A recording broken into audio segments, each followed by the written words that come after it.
Apie rūgštinį pilingą arba cheminį veido valymą yra labai įvairių nuomonių.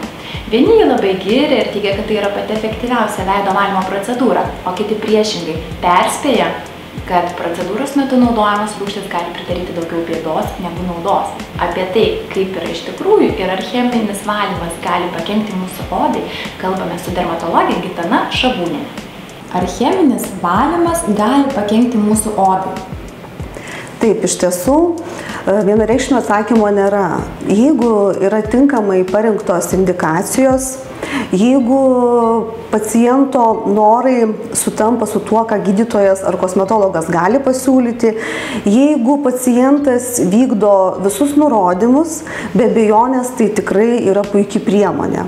Tačiau vėlgi yra tam tikros kontraindikacijos, kada mes negalim daryti.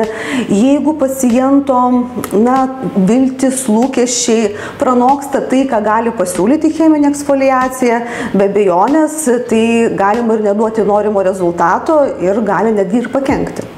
Pirmiausia, reikia išsiklausti pacientą, ar jisai neturi jokių susirgymų. Sakykime, jeigu jisai serga lėtinėmis ligomis, tokiomis kaip psoriazė, atopinė egzema, netgi nesant bėrimų veido odoje, jo oda gali jautriau reaguoti. Jeigu veide mes matome atviras žaizdeles, nukasimus, nubrozdinimus, jeigu yra grybeliniai pažeidimai, virusiniai pažeidimai, tokie kaip herpes infekcija, be abejonės mes tokiam pacientui taip pat negalime atlikti procedūros.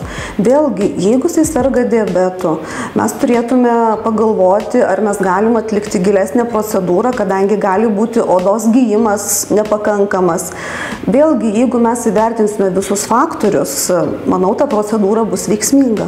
Kada jūs rekomenduotumėte rinktis būtent cheminį valymą, rūgštinį pilingą? Iš tiesų dabar galimi skirtingi pasirinkimai. Taip, galima cheminė eksfoliacija ir vis labiau populiarėjanti lazerinė eksfoliacija arba lazerinis pilingas.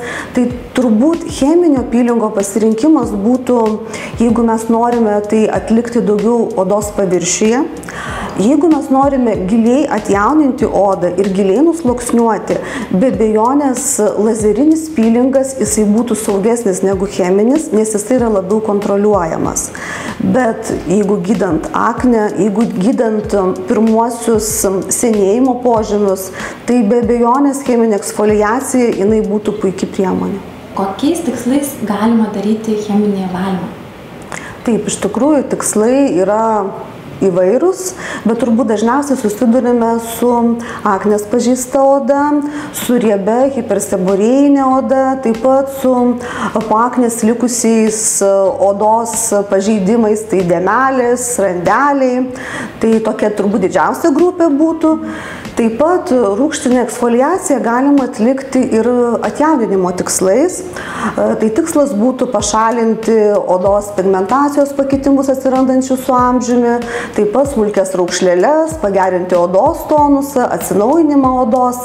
Tai būtų toksai kitas pagrindinis tikslas. Be abejonės galima daryti pilingus ir tiesiog dėl pigmentacijos sutrikimų, nes gali būti ne tik su amžiumi susijusi, gali būti ir melazmos, ir kitos problemos.